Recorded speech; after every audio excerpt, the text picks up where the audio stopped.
Hello beautiful soul! Welcome back to my channel. This is Mei Chang. I'm from Japan, Kabayan. Pisces. Patayin ko nga ito.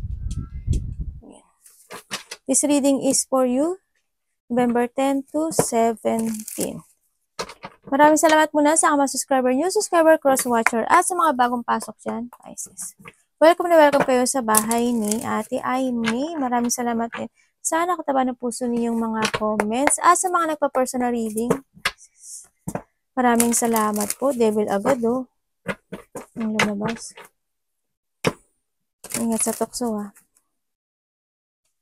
Kung gusto nyo ng energy nyo lang ang gusto makuha natin, all the details is nasa baba ng video na ito. This is a general reading, Kabayan Pisces. Kunin mo lang ang sayo at itapon ang hindi sayo. Maaring ito is a vice versa, maaring energy mo, energy ng person mo, o energy ng malapit sa puso mo. Maaring nangyayari or mangyayari pa lang. Use your own intuition, lawakan natin ang ating isipan. Madami kayong energy sa mundong ito, kaya hindi ito basta-basta magre-resonate sa inyo. Okay. Matigas ang ulo. Natin. Sa iba sa inyo may travel, ano? Iba sa inyo may travel, o kaya may mga bibiling kayong sasakyan, magpapagawa ng sasakyan, o kaya sasakay kayo ng bangka, barko, maglalayag kayo, ganyan mga. May mga activity kayong gagawin sa buhay nyo. Andito na yung sinasabi ito na there's a changes naman. Kumbaga, merong magbabago sa journey nyo.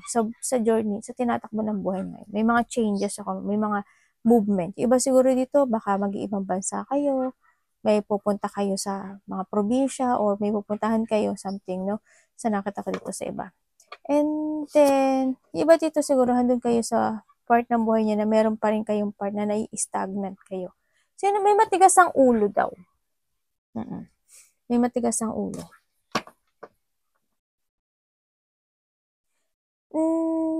Ibig sabihin, kung dito sa ibig sabihin, meron kayong may work, mag-change pa kayo ng work, ganyan. Parang may work, may shipment may work akong nakikita. Either work, may mga profession, baka may mag-ship or may mag-abroad sa inyo, no? O kaya naman may sitwasyon dito sa inyo na magsisettling down kayo. Ganun. For the stability. Baka nga may magpabago ako nakikita sa iba sa inyo. And the iba dito is magkakaroon na kayo ng, parang babalik na uli yung tibay ng loob nyo because of the journey na tatahakin nyo this time, no? Pero may pagsubok Ito this is also a challenge. The mountain is a challenge. Kumbaga, kung kayo is may mga, iiba sa inyo siguro, magpo-push forward kayo. O kaya iba dito na sa ibang bansa na. Magpo-push forward kayo. Yung iba, pero iba dito is magkakaroon ng delay sa ibang aspeto ng buhay nila. Yeah, may delay ako nakikita. Kasi merong harang. There's a blockage ako nakikita dito. Kung this is a relationship or this is a work, ganyan, no? Magkakaroon daw ng blockage. Yeah, may mga challenge ka na tatahakin this time, no? Maaring medyo a little bit of trouble sa iba. Ako nakikita dito. Sana naman walang sumalpok, ano? Panghipapawid man yan or pangdagat. Sana walang sumalpok. Yun lang ayoko, ano. Parang may, sana. Wag naman, siyempre. Ingat ka, no? Kasi sa nakikita ko dito kay may mga enemy ka raw.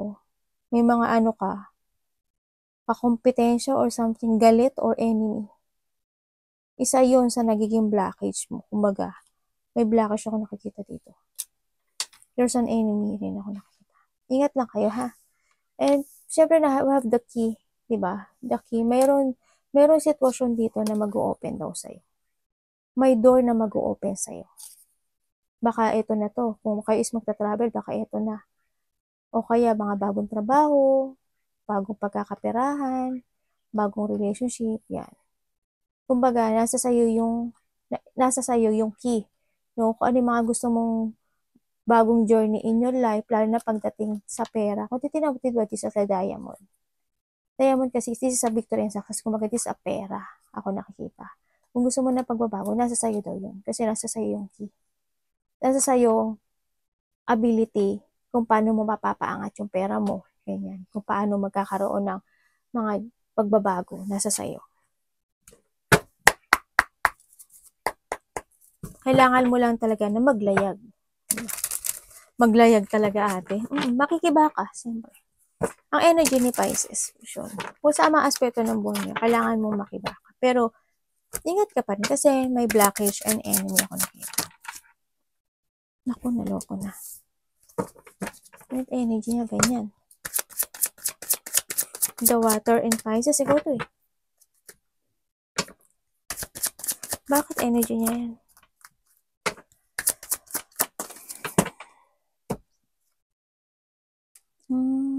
Okay. The water in Cancer. Anong, pwede ko bang malaman?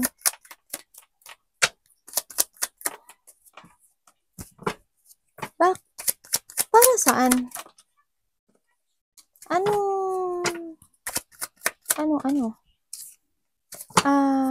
If ever. May if ever pa, ate. Wow. Eh, bakit si ano? Ano naman ang, ano nito? Bakit pa? Magkakaroon?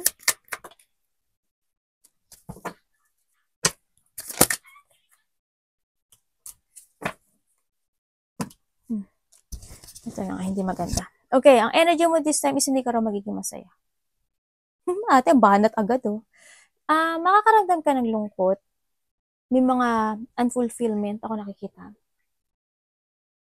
May mga dreams na magsha-shattered sa'yo. This time, no, ang nakikita ko dito, it's more on unhappiness. To your family, sa trabaho, sa kaibigan mo. Kumbaga, may mga unfinished business daw ako na nakita sa'yo.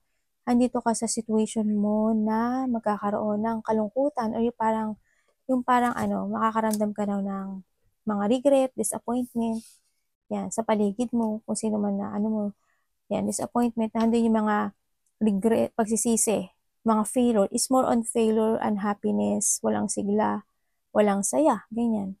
Andito yung situation na, kumbaga, labis-labis kang magbibigay ng pag-iintindi, ng pakikisama, ng best mo sa isang situation. Pero, ang kalalabasan nun is, parang ikaw pa yung talo, parang ikaw pa yung mali, parang ikaw, it's more on sa'yo yung baksak ng kalungkutan, ganun. It's more on dissatisfaction. Pero ang sinasabi dito, kung aalis ka doon sa part na yun at mag-newpat ka or magbabago ka ng decision sa buhay mo, halimbawa, hindi ka man mag-newpat, kung magbabago ka ng decision sa buhay mo or iiwanan mo yung old version of you, ganyan, magbabago ka ng mga rules in life, may mga it's possibility na magiging masaya ka daw, no? Ang nakikita ko dito is more on stable. Kung aalis ka dun sa bagay na yun, sa sitwasyon na yun, is more on success, prosperity, and stability. Kumbaga, babalik yung iyong self-esteem. Kumbaga, magiging masaya ka and more achievement happening to come sa'yo, no? Kumbaga, mag-move. Kailangan sa'yo dito is move on. And nakikita ko rin dito also, andito yung sitwasyon na maaring kung hindi kayo nagkakasundo ng family mo, kasamahan mo sa trabaho, or kaibigan mo, ganyan. O yung mga karelasyon mo sa nakita ko dito, andito yung may reconciliation naman ako nakikita dito. Reconciliation, pero ang nakikita ko dito is, mas good kung pipilitin mo yung sarili mo, pipiliin mo yung sarili mo. Kasi why? Yes, okay lang naman magpatawad, is good naman, pero ang nakita ko dito is, kung magkakaroon ng pagsasaayos, dito sa sitwasyon na to, andun na yung wala na yung trust eh. Kasi ang nakita ko dito is more on panggagamit. Ang nakita ko dito, no? Gagamitin ka lang. Yung energy mo ngayon is mga sadness, emotions, pain, disappointment. Ako nakikita. Isolation, ganyan. Parang hindi ka pinahalagahan. Yung mga sitwasyon na parang ginagamit ka lang. May mga dishonest person actually. Dishonest na, wala lang, they using you lang. Ganyan. Nagkamot ako baka naano ko yung mic eh. Nagkamot kasi ako sa leeg. Mga lungkot ang nakita ko sa'yo. Parang ikaw yung ikaw yung susurrender dito. So, we have the chariot. Kailangan dito ng movement. We have the water element. Tingnan natin ang parating sa'yo.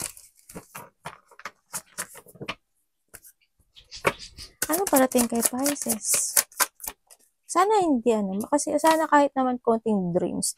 Talagang siya, kung may mga ganito na pagdadaanan ka, shipment talaga kailangan. Kaso magdalawang isip ka or may blockage talaga. Kasi why talaga magkakaroon ka dito na mga kagalit or enemy talaga. Di ba sabi ko sa'yo? Enemy. And also, it's more on stagnant. And then, syempre, nasa sa'yo to eh. Kasi may magbubukas na bagong pintuan sa'yo. May magbubukas na bagong pintuan sa'yo. Alam ko na very loyal ka naman sa lahat ng aspeto ng buhay mo. Pero, ikaw ang loyal, pero paano sila? Hindi sila kasi ganun eh. Ano lang sila, yung parang, ang sama man ng words, pero parang hindi ko kasi nakita yung emotions of love, more on using you, ganun lang. Kasi naging dishonest sila. Sa'yo, parang nandun din yung parang kinailangan ka lang ng sitwasyon na yun dahil sa kailangan kanila. Hindi dahil sa inside of heart, hindi ganun. Yan ba, ano parating? We have the 10-10. Ari ko. Nakadikwaso kasi ako. Tingnan natin ang The Magician. Ay, hindi pala to 9. The air in Gemini. And the air element in Mercury. Bakit po? Para saan?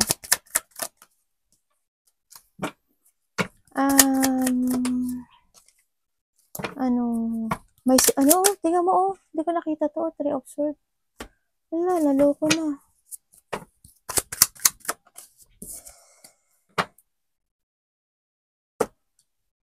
Okay. Makakaramdam ka this time ng more on stress, pain, depression, pag-iisip, gabi-gabi, mga pag-aalala, pag-worry. Parang iba is related to your work, boss, magulang, mga kasamahan sa trabaho. O baka mga kapatid, di ba? Iba dito ganun, kapamilya. Yan, ang parating sa'yo is may mga conflict, pag-aaway, hindi pagkakasundo, ganyan. May mga sitwasyon na maaaring ikaw is manahimik. May mga sitwasyon na ikaw yung magkakaroon ng deep unhappiness or maaaring yung iba sa inyo is hindi kayo makapagtutulog, magkakaroon kayo ng insomnia, o kaya magkakaroon kayo ng migraine, ganyan. O baka meron din kayong ganun. May mga aalalahanin daw kayo this time. And then, may mga tao na ayaw rin magsalita at magsabi ng katotohanan. Maaring kayo rin is masyado kayong masikreto, ganyan. Or may tao dito na masikreto na they playing you, no? Sa nakikita ko dito. Kumbaga, handin yung sitwasyon na maaring nililing lang ka nitong tao na to. Tinitrickery ka niya. Kumbaga, kinokontrol ka ng tao na to sa nakita ko dito. Maaring this is your boss, tatay mo, kapatid mo, kasamahan mo sa trabaho. Nagkakaroon kasi rin iba sa inyo na competition dito, no? Nagkakaroon ng competition. Parang ikaw yung nahihirapan. May mga pinag-aawayan din ako nakikita when it comes to mana or territorial. Ako nakikita. Pero hindi ko naman nakita na nagre-react ka. Actually, tahimik ka nga eh. Pero sila, parang ikaw lang din yung naiipit. Ganyan. Parang nasa gitna ka lang. Kasi wala ka naman pinapanigan eh. Pero ikaw yung, nakikita ko na nasasaktan ka rin. Siyempre. Dito. Magkakaroon, yun yung parating sa'yo, a challenge. Ang ano sa'yo is a challenge. I hope hindi ka mabuli, no? Ganyan. I hope may mga parts sa'yo, sa iba sa inyo, maiirita daw kayo. Mairita ka, makakaramdam ka ng sadness, trauma, minsan unexpected. I hope wala namang masaktan, no? Ganyan. Magkakaroon ka ng mga unexpected blow of emotion. Ako nakikita dito. Yung mga unhappiness, depression, pagkalito, ganyan, iba. I hope walang magkaroon ng separation or pag-alis o baka iba dito is magkaroon ng decisions in life na aalis sila sa isang sitwasyon. Ganyan. Maaring pinag-iisipan ng iba, ganyan. Alis na lang ako. Bahala na kayo dyan. Pero indecision pa yung nakita ko kasi. Yan, may mga pag-iisipan ka na, ikaw is magdadalawang isip. Ano ang dapat iwasan ni Pisces?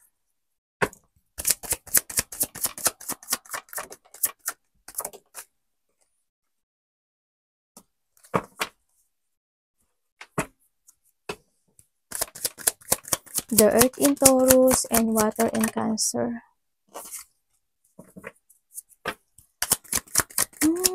Anong?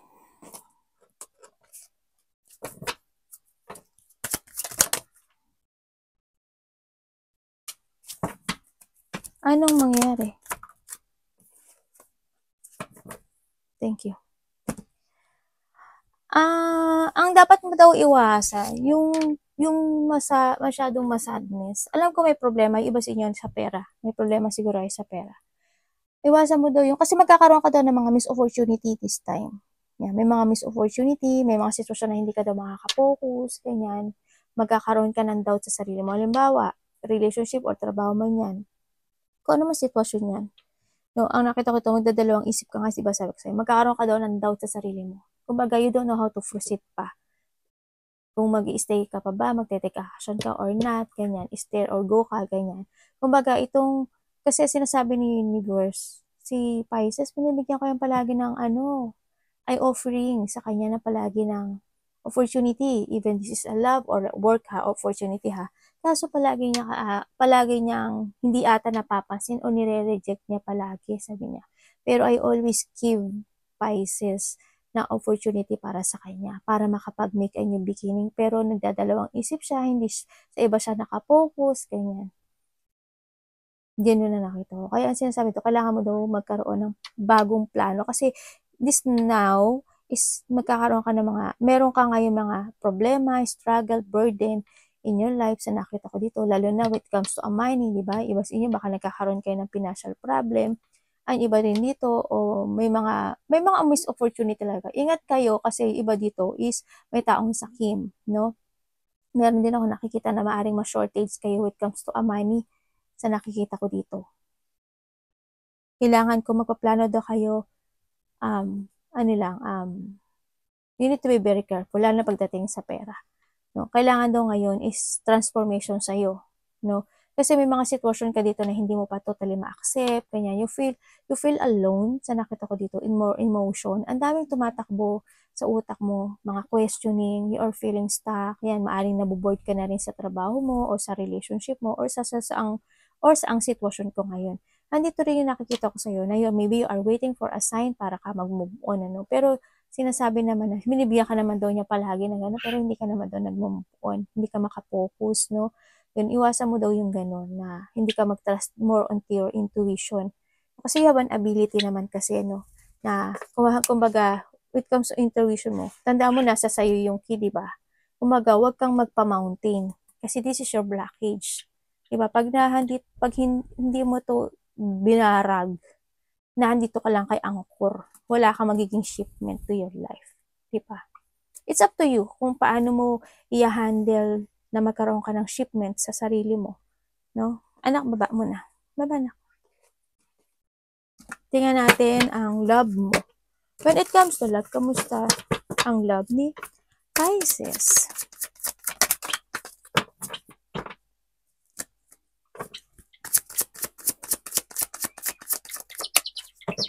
Nagkakaroon ka kasi dito ng hardship.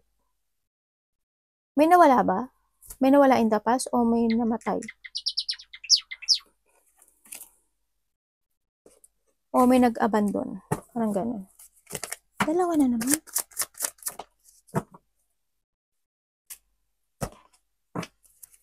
Tingnan natin. Pwede kong malaman to?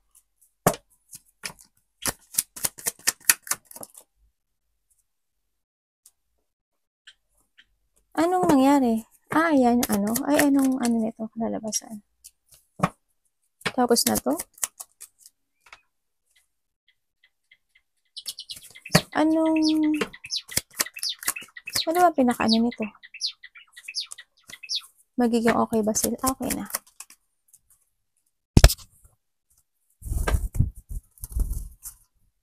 Okay.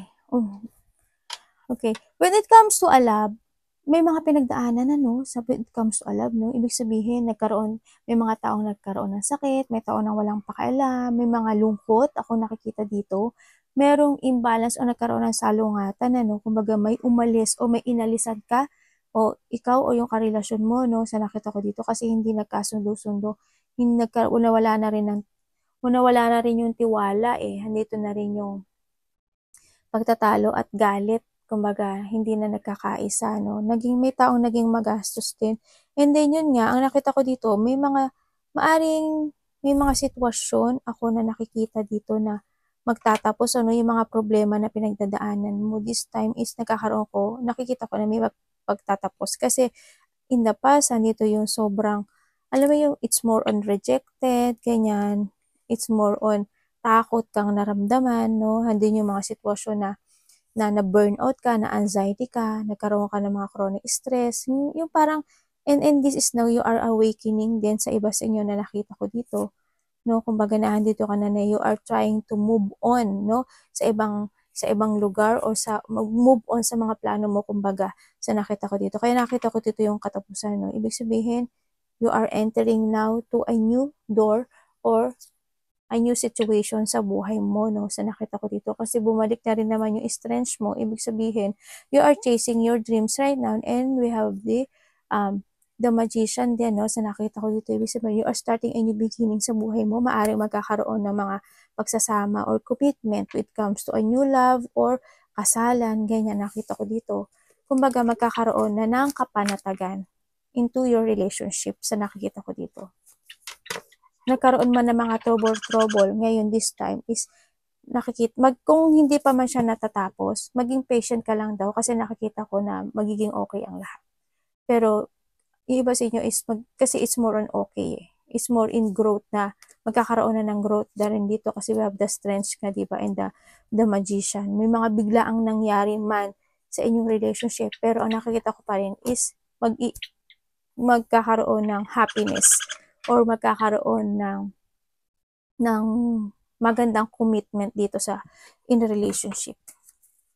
Hindi man kayo magkasundo-sundo sa ngayon kasi nag-aaway kayo, if ever, ano, ikaw or may mga inalisan kayong bagay, maaring ganun. Ngayon, this time siguro magiging okay siya lahat. Basta patient and control lang din, ano, tsaka lakas lang ng loob. Ayan, be kind lang din. Kasi magiging okay daw ang lahat. Yung mga problema and struggle in the relationship magiging tatapos. Pero daki nga is nasa iyo, diba? Daki pa rin is nasa iyo. Nasa sayo pa rin yun. Kung how you handle this relationship. Advice universe. Ang dami ko nakikitang death. 3 na yan.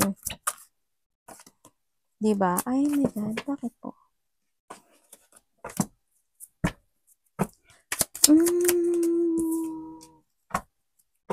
Okay, bumabalik na yung confident mo.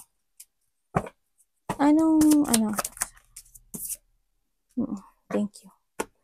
Okay, sa ngayon is, kung may mga nawalang buhay o namatay, hindi pa siya nakakatawid, no? Sa nakita ko dito. Sa ngayon is yung may mga parte pa o ibang aspeto pa ng buhay mo na hindi pa totally natatapos pala, no? Pero at the end magkakaroon ng katapusan At the end magkakaroon ng achievement din. Huwag ka lang daw mawala ng pag-asa. Ang sinasabi dito, may mga ending din ang lahat, no? Kung ngayon is hindi nagkakaroon ng successful into your life or love man yan or trabaho man yan, magkakaroon daw dito ng ending kasi we have also the shipment. Yun nga lang, may konting blockage. Kumaga, magkakaroon na ng konting delay to, no? Pero it will success naman daw sa nakita ko dito. Magsasakit. Minsan dadaan ka daw sa magulo yung isip mo. Yan, may mga nakikita kasi akong pagtatalo, kumbaga. No? Pero it's more on celebration. Sa ngayon, you still stuck or trapped at magkakaroon ka pa rin ng restricted, ganyan, magkakaroon ka pa rin ng frustration, pero, kumbaga, may ending daw huwag ka lang daw mawala ng pag-asa, may ending pa rin may ending pa rin at the end ito. Kasi ngayon kasi is nakita ko is more unsuccessful. May mga hindi na-achieve at hindi na-fulfill na ibang solution o problema sa buhay mo ngayon. Kumbaga, may mga pinagdadaanan ka pa rin na mga problema sa ngayon. Pero wag ka daw mawala ng pag-asa dito. Kasi it's more on achievement din naman na nakita ko eh. May mga unfinished business talaga.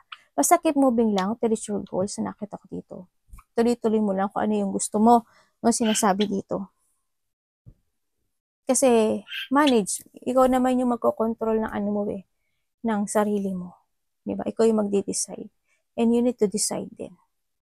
No? Kung papasok ka dun sa bagong pintuan, kung anong gagawin mo sa key, diba? Kung anong gagawin mo sa key na yun para magbago yung buhay mo ngayon. Nasa sayo na daw yun.